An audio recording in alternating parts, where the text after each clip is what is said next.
Buenas noches, un saludo cordial para todos nuestros televidentes. Gracias por estar con nosotros de lunes a viernes a las 6:25 de la tarde en directo, a quienes nos escriben a través del correo del programa, su caso en casa, @teleantioquia.com.co, a quienes nos ven a las 5:30 de la mañana, a quienes nos llaman en directo y a quienes también nos llaman en horario de oficina en esta línea telefónica para que la anoten.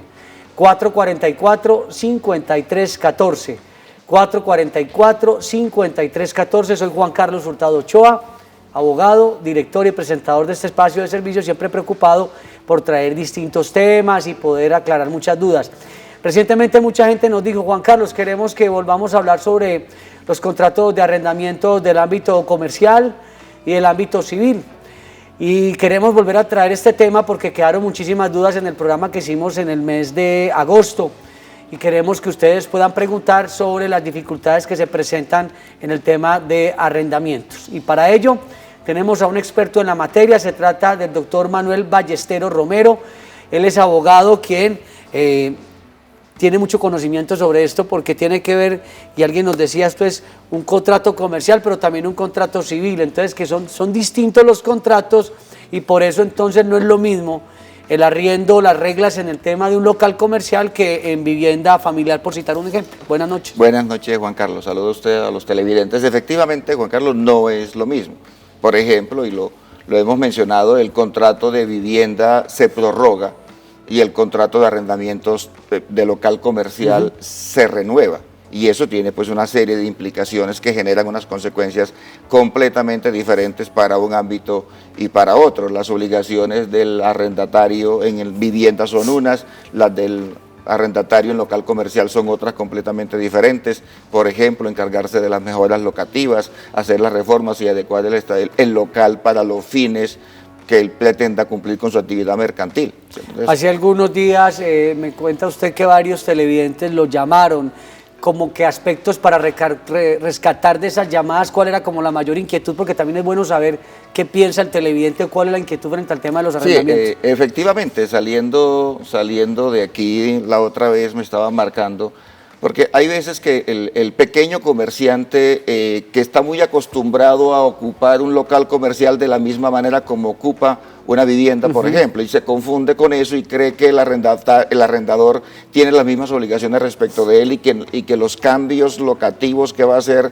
deben ser autorizados o deben ser pagados por el arrendador, y no siempre es así, porque es el arrendatario quien sabe para qué necesita el local comercial. ¿A qué se obliga el arrendatario? Eso, a hacer todos los cambios que tenga que hacer para que pueda operar su establecimiento de comercio, pero cuando haya de devolver en las condiciones en las que encontró el local comercial. Por ejemplo, esa es una diferencia fundamental, sustancial, y muchas veces... ¿Que entregan el local destruido o qué? Entregan el local destruido o esperan, necesitan un mostrador y quieren hacer el mostrador y que se los pague el propietario del local. No, eso es parte del negocio. O sea, si yo soy panadero, ¿por qué el dueño del local me tiene que pagar el horno que yo compré o las adecuaciones? Exacto. Eso ya lo sabe el comerciante. Exacto. Resulta que me puse a investigar un poquito sobre el tema y pues sabemos que en el Congreso de la República hay una iniciativa buscando que a las empresas inmobiliarias o de arrendamientos no exijan muchos requisitos a la hora de arrendar, y usted me decía, eso es un peligro también, porque de alguna manera entonces, ¿quién va a querer entregarle los inmuebles a estas empresas?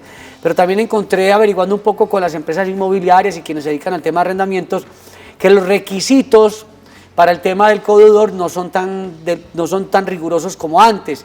Ya puede ser un codeudor que tenga hasta que devengue 2 o 3 veces el canon de arrendamiento, pero ya no es como que tan riguroso el tener un predio que respalde un inmueble, que respalde que era algo de las cosas delicadas, porque decía codeudor, y fuera eso codeudor con propiedad raíz. Entonces está volviendo difícil, veo que ya se está, digamos, disminuyendo un poquito esos requisitos tan rigurosos. Sí, efectivamente, lo que pasa es que se le tenía mucha fe a la propiedad raíz, pero imagínese, usted le rentaba un codeudor con propiedad raíz y usted iba a cobrar unos cánones que valían 6, 8 millones de pesos, a usted le tocaba rematar entonces ese bien inmueble para pagarse los 100 millones de pesos, o sea, eso tampoco era tan fácil. Y hoy se prefiere, siempre se ha privilegiado últimamente pues lo que tiene que ver con la parte mueble, y entre ellas pues el rentista, por ejemplo, el que capta rentas, el que tiene dinero, el que tiene salarios, esa persona es mucho mejor codeudor que el que simplemente tiene bienes raíces. Un propietario de una finca, entre más costosa, más difícil es de hacer efectivo los dineros de unos cánones de arrendamiento. Muy bien, hablando hoy de contratos de arrendamiento, tenemos a Rosa en Envigado. Rosa, buenas noches. Buenas noches, doctor, ¿cómo está? Bien, gracias. Doctor, yo le quería hacer una preguntita, pero entonces ya será dirigida a usted porque es un tema distinto. A ver si de pronto me puede ayudar. Bueno, voy a ver si es posible dependiendo la pregunta. Doctor, vea, a mí ya me calificaron, me dieron una discapacidad del 64.2. Yo lo que quiero ver, pues a mí me dio cáncer, ¿cierto? Cáncer de seno y Colpensiones pues me dio la calificación de 62.4.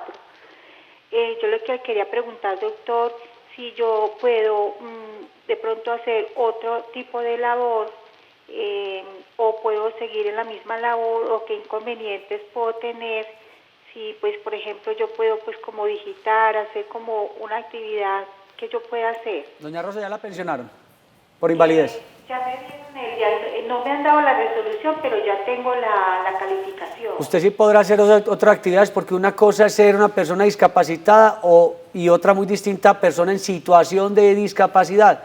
Lo que podrá hacer usted es otras actividades que no estén derivadas, obviamente, de lo que le generó esa pérdida de capacidad, porque no tendría ningún sentido. Yo pensaría que no, pero si de todas maneras quiere un análisis más cuidadoso del tema, nos puede llamar al 444-5314 o escribirnos al correo para revisar entonces por qué fue que le dieron la pérdida de capacidad y que de pronto qué actividades laborales podría realizar, porque pues yo puedo estar discapacitado, doctor Manuel, con una situación de discapacidad, pero puedo realizar otra actividad. Por eso está, por ejemplo, actividades como el teletrabajo. Doctor Manuel, sigamos con contrato de arrendamiento. Sí, ¿Qué otras novedades podemos contar hoy aquí? No, como novedad de Juan Carlos es que el arrendamiento no se limita exclusivamente pues a los locales y a las viviendas, ¿cierto? El arrendamiento, y cuando se mete uno al ámbito mercantil, esto se vuelve muy amplio y muy complejo. Por ejemplo, hoy los empresarios no están trabajando con bienes propios, están trabajando generalmente con bienes en arrendamiento. El leasing, por un lado, ¿cierto? El leasing sea operativo, ¿cierto? Simplemente el contrato de arrendamiento de maquinaria sin opción de compra, de equipos y de plantas sin opción de compra, que lo llaman renting generalmente. Exactamente. Entonces hay un mundo muy amplio donde las personas pueden acceder al mercado para conseguir no solamente locales comerciales, sino toda clase de bienes para efectos de desarrollar la actividad mercantil, porque el comerciante trata de no ser propietario de los bienes que utiliza en el desarrollo de su actividad empresarial. Lo de él es ser empresario y ser empresario de una actividad, exactamente. No es quedarse con vehículos y con maquinaria, sino utilizar la maquinaria, aprovecharla hasta donde puede y luego pues sí mejorar. Y ahí se encuentra una de las figuras como el leasing, pero se encuentra otras figuras completamente importantes como el renting que le decía yo a usted ahora, y por qué no hablar pues de los contratos de concesión, que son, algunos entienden que es su arrendamiento de local comercial, pero realmente se entregan espacios de bienes para que otros los exploten donde alguien está ejerciendo una actividad.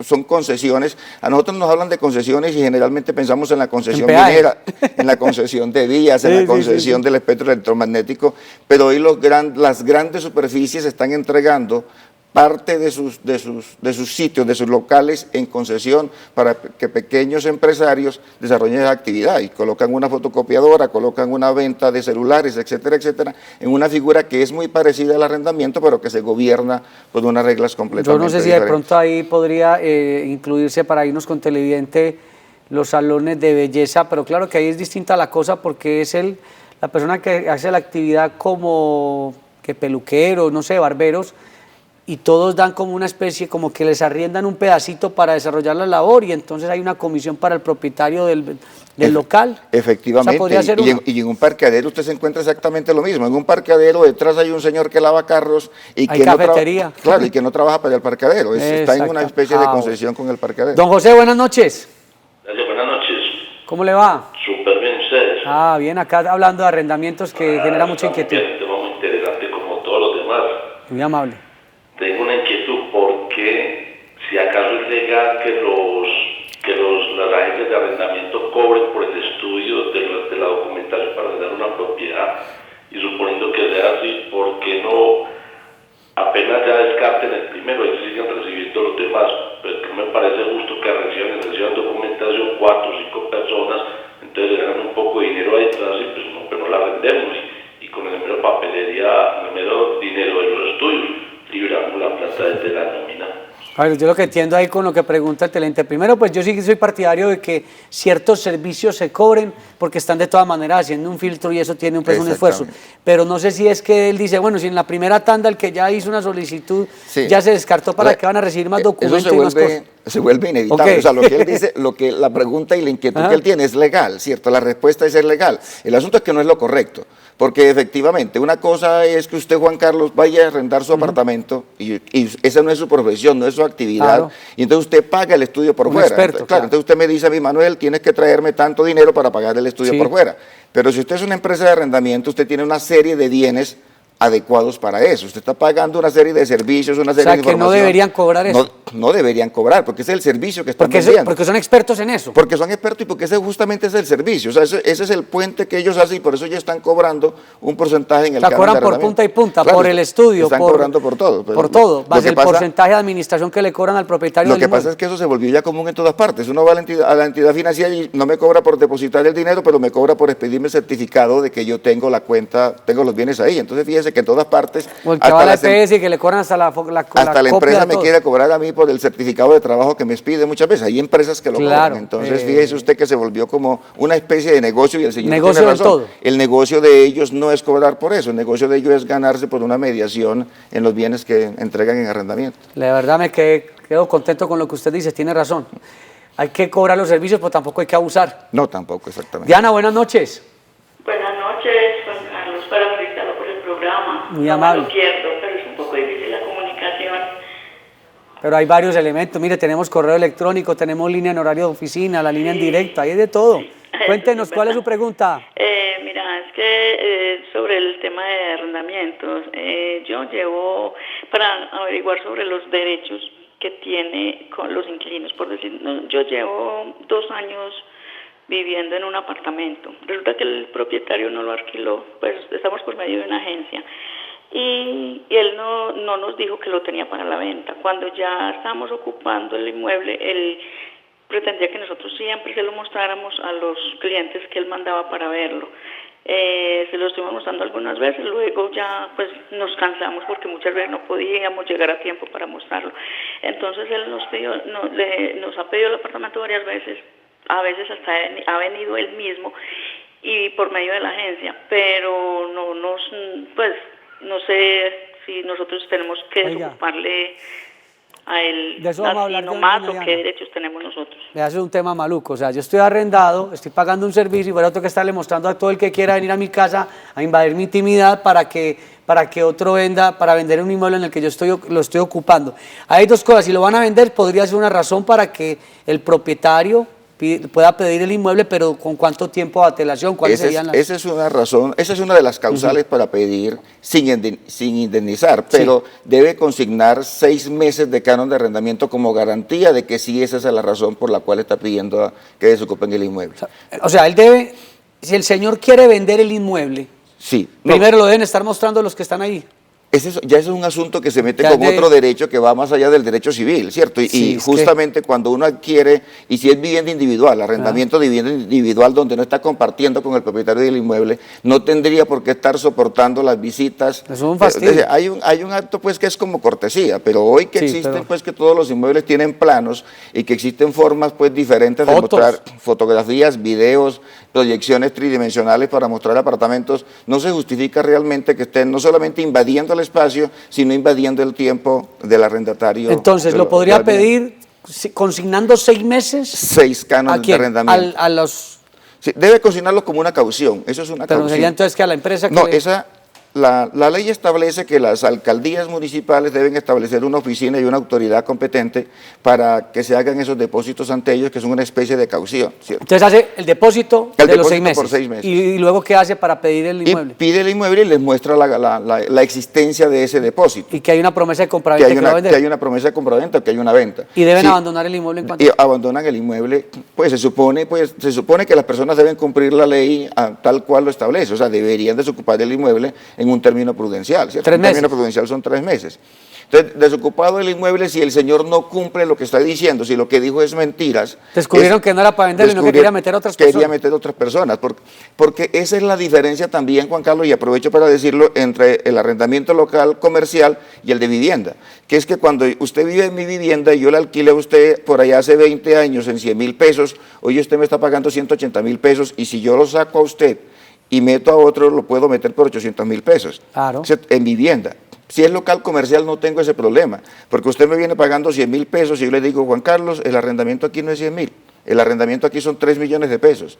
Y eso es lo que se paga en el sector, y usted me debe comenzar a mí a pagar 3 millones de pesos porque es renovación y no es prórroga, ¿cierto? Ya Hay una le diferencia entendí, sustancial. o sea, cuando una persona lleva, digamos, 15, 20 años, seguramente tuvo un precio muy favorable, entonces el propietario del inmueble dice, no señor, me está pagando poquito, cuando yo sé que yo puedo arrendar esto 7 veces más, porque estos inquilinos venían pagando con un precio muy bajito y con el descosto Claro. de vida, entonces aprovecha. Imagínese una persona Ya. que haya cogido el inmueble Barato. en el año 2004. Pues, Sí. ¿cuánto está pagando hoy si se mantiene en el mismo inmueble? Se está pagando realmente muy poco. Si el propietario Con base en la logra que esa valorización. persona se vaya, claro, entonces por eso se mantienen tratando de sacar al Es inquilino un buen truco. porque no le pueden O aumentar sea que mucho el canon. el truco es quedarse uno muchos años en un inmueble, ¿o cuál sería la...? No es un beneficio que da la ley, ¿cierto? Porque se supone pues que eso no es propiamente una actividad de lucro, vivir no es una actividad de lucro. Y la otra persona se está ganando una renta que es más o menos pues Y adecuada. no puede pretender que la renta vaya al mismo ritmo de la valorización del inmueble. Claro, es que la economía está hecha para que las ganancias sean marginales, Juan Carlos. Afortunadamente eso es lo que dice la teoría económica. Desafortunadamente eso no pasa. Entonces cada persona quiere ganar cada vez más y lo hace muchas veces pasando por encima de los derechos de otros y lo hace acudiendo a fraude a la ley. ¿Qué es fraude a la ley? Buscar una causal que esté en la ley, decir que él está incurso en ella cuando no está, cuando esa causal no lo protege para sacar una ventaja. Eso es efectivamente fraude a la Mónica, ley. buenas noches. ¿Cómo le va? Muy bien, para una consultica. Sí, claro. Tengo heredé una casa de mi mamá, un local. Resulta que gané un proceso de restitución del bien inmueble. Y el local, la persona que tiene la casa, lo tiene arrendado. Yo me gané el proceso el viernes 30 de agosto. ¿Cuánto tiempo tengo que esperar para yo ir a hablar con la persona del local para que ya me siga pagando el arriendo del local a mí?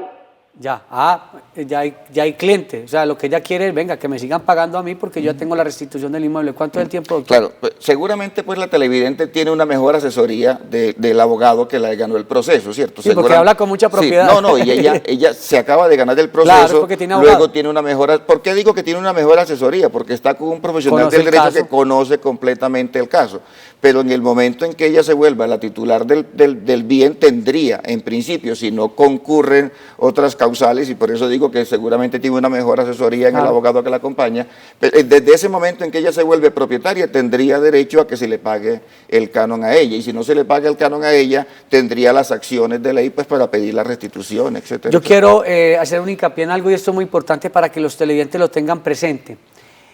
En la vivienda familiar, uno puede estar muchos años y el costo de vida puede ir variando, subir muy poco, por decir algo, entonces ese canon puede aumentar muy poco. Pero usted decía, pero en lo comercial siempre se va a regir por el valor del mercado. Exactamente. Entonces, es que el sector se valorizó mucho y esto está muy cotizado por aquí y en los talleres y tal, y puede aumentar automáticamente sin tener, digamos, un margen o un techo. Eso se llama en un lenguaje más o menos coloquial, y usted lo mencionaba Sí. la otra vez, prima, ¿cierto? Dice, bueno, es que ¿cuánto prima. es la prima? Uno va a ciertos sitios... La prima no existe en ninguna norma. No existe ninguna norma, pero es un aspecto, las personas la quieren buscar también, y aquí Cámara de Comercio ha tratado de buscar la costumbre, pero son usos y prácticas. Es que realmente lo verdaderamente importante en el derecho mercantil no es la costumbre, son los usos y prácticas, porque los usos y prácticas son los que generan la costumbre. Entonces, claro, ¿cuánto vale un local comercial? Y uno dice, bueno, yo espero que me valga 1.000 millones, mentira, me vale 100. Los otros 900 son de prima, son el mayor valor por estar ubicado donde está.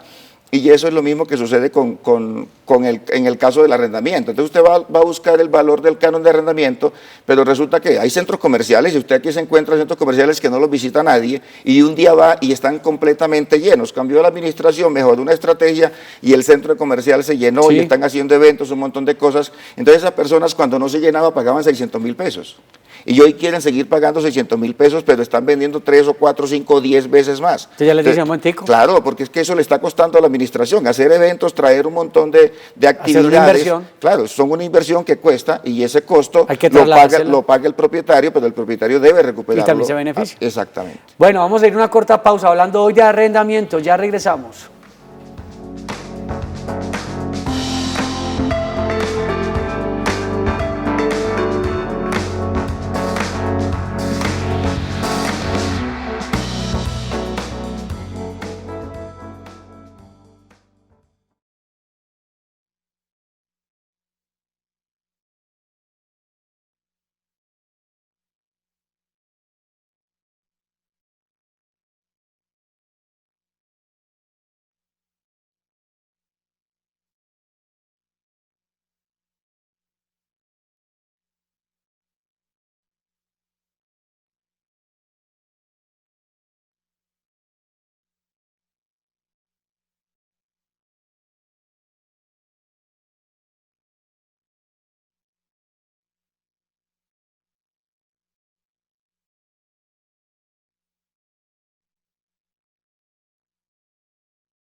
Seguimos hablando sobre contratos de arrendamiento. Don William, buenas noches. Buenas noches, doctor. Vea, le hablo de aquí desde el barrio La Gaviana con una inquietud. Bien puede. Resulta de que una nuera mía alquiló una vivienda con el propósito de comprarla. De preescolar. Ah, bueno. Entonces, por 5 años hicieron una especie de extensión y ahora en agosto se cumple, digamos, los 5 años. Los 5 años. Es obligatorio del arrendador prorrogar hasta noviembre que se acaba el año lectivo o nos puede perjudicar entregándole inmediatamente. Muchas gracias, pero también tienen la intención de continuar con el contrato. Pues sí, la intención es esa, pero la dueña persiste de que... ¿Va a vender? De que hay que entregarse en esa fecha.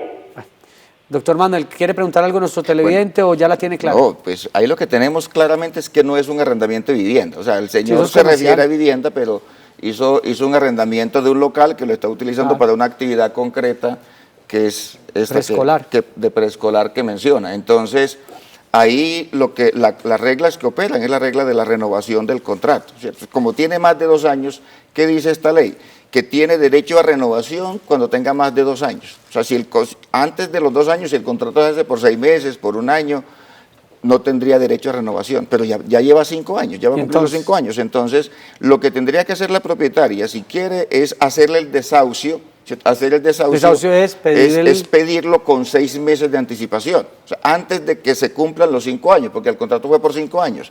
Faltando, o sea, los 4 años y 6 meses, debe mandarles una carta diciendo que no quiere continuar el contrato y debe decir por qué no quiere continuar. Y esa, no es que tienen que ir ahora en agosto ni en noviembre. De ninguna manera. Y ese por qué no es lo que ella quiera, sino que es lo que la ley le permite que diga. Y eso es, o porque lo voy a utilizar yo para mi vivienda, o para un negocio completamente diferente, o porque quiero hacer una reforma, ¿cierto? Eso es lo que la ley le permite en este caso a la propietaria del Lo que inmueble. pasa es que en lo comercial también creería uno que también se genera una afectación, por ejemplo, cuando usted ha construido una marca, ha construido una clientela, lo que decíamos que la costumbre nos habla de una prima que no existe en ninguna parte, pero que el derecho también es costumbre, entonces debe haber también una serie de Sobre todo una actividad, de razones, ¿no? Una actividad como la que él plantea, que es la de preescolar. Porque, de educar. Claro, porque es que, no, y además porque es que si es una sala de cine, pues uno puede decidir caminar kilómetros para una sala de cine, pero cuando estamos hablando de preescolar, estamos hablando de niños. Claro. Y cuando estamos hablando de niños, ni siquiera tendríamos que irnos a los derechos de los niños, tendríamos simplemente que pensar en cuánto puede caminar un niño para llegar al sitio de estudio, y si estamos hablando del sector de la Gabriela, por ejemplo. Entonces, son unas condiciones mínimas. Habría muchas cosas. Donde si la señora se mueve, seguramente no solamente se va a afectar ella, sino que se va a afectar una población, porque este es un asunto que va mucho más allá de lo comercial. Claro. Vamos con Luz en Bogotá. Buenas noches. Buenas noches, doctor, ¿cómo está? Bien, gracias. Para una preguntita. Bien pueda. Es que yo soy fiadora de una persona. Entonces, yo quiero, porque con el inmueble que le estoy diciendo de fiadora, lo voy a vender. Entonces, necesito quitarme de ser fiadora. ¿Cómo hago? Si es posible o qué se puede hacer. Ah, ya lo entendí. Ella es codeudora con bien inmueble, va a vender el bien inmueble. Sí. ¿Cómo se sale el chicharrón de ser codeudor? No, pero generalmente esa calidad de ella de codeudora, sí. Ella dice fiadora, seguramente es codeudora. Sí. Esa calidad de codeudora no está inscrita en el bien inmueble, o sea, difícilmente eso se podría inscribir en el bien inmueble, de manera que ella podría vender libremente su bien inmueble. Lo puede vender, lo puede afectar a patrimonio de familia, lo puede hipotecar. Y también renunciar a ser codeudora si quiere o no. Renunciar a ser codeudora no, porque es un contrato bilateral. Okay. Entonces, como es un contrato bilateral, no basta el consentimiento de ella sola, se necesita el consentimiento del arrendador también. Si el arrendador deja, ¿y eso cómo lo permite el arrendador? Que la reemplacen, que consigan otra persona que entre en lugar de ella o que terminen el contrato de arrendamiento. 5 segunditos, ¿qué es mejor? ¿Hacer el contrato por escrito en materia comercial y en materia de vivienda familiar o hacerlo verbal? Indiscutiblemente por escrito. Eso es una brújula, es una carta de navegación que da mucha seguridad. Cuando a usted le dicen que le arriendan con opción de compra, ¿eso tiene que quedar por escrito? ¿Y eso se respeta? Eso debe quedar por escrito, sí señor. ¿Y se respeta? Y se respeta, sí señor. Muy bien. Doctor Manuel Ballesteros, muchas gracias por estar con nosotros hoy en Su Caso en Casa. Estuvo también con ustedes Juan Carlos Hurtado Ochoa en la dirección y presentación de este espacio de servicio. No se vayan porque ya viene la emisión central de Teleantioquia Noticias, porque Teleantioquia, ¿qué pasa con Teleantioquia? TV en grande.